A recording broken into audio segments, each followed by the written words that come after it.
Gentlewoman from Colorado rise. I rise to nominate Congressman Byron Donalds. The gentlewoman is recognized.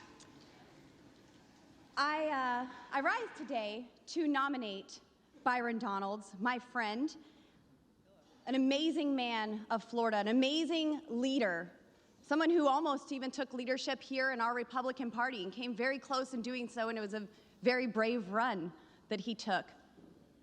He's a man who understands what tough times look like and has come out of those tough times even stronger, more liberated, and as a leader. Now, we just heard from my respected colleague from Ohio, and he stated some amazing rules that we have been able to get an agreement on, I think. We were threatened pretty heavily in conference, saying if we don't do as we ought, then some of those rules may just go away. But even naming the germaneness rule, which is really fantastic, after Morgan Griffith, well, that was our idea too. My question is, why didn't the supposed leader of the Republican Party present these rules? Why were we fought so hard on these rules?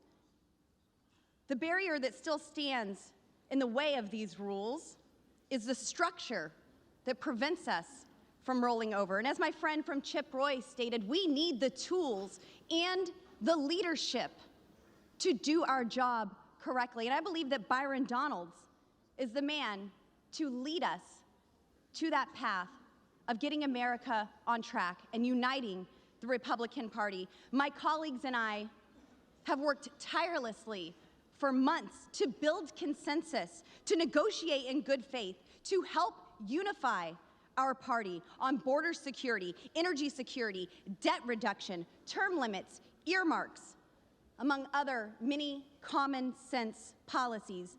But too often our efforts have fallen on deaf ears.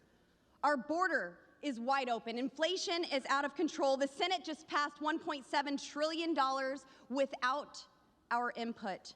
So let me be clear. Our job is not to coronate the biggest fundraiser or rubber stamp the status quo or keep on going along to get along. It's to use our votes to elect a speaker who will enable us to get our country back on track. Getting the job done is what we were elected to do, and that starts with having a leader who supports Republican principles, builds consensus, and has a proven track record of success. Byron Donalds is that leader.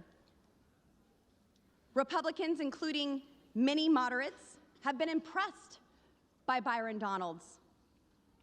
They're impressed by his ability to work together. They respect his leadership. We see him as someone who can communicate what we are all wanting to do in this House to Americans. And he represents so much more than just his district in Florida. Many millions of Americans all over this nation praise the work and the leadership of Byron Donalds. So let's work together. Let's stop with the campaign smears and tactics to get people to turn against us, even having my favorite president call us and tell us we need to knock this off. I think it actually needs to be reversed. The president needs to tell Kevin McCarthy that, sir, you do not have the votes and it's time to withdraw. And with that, I yield. Thank you.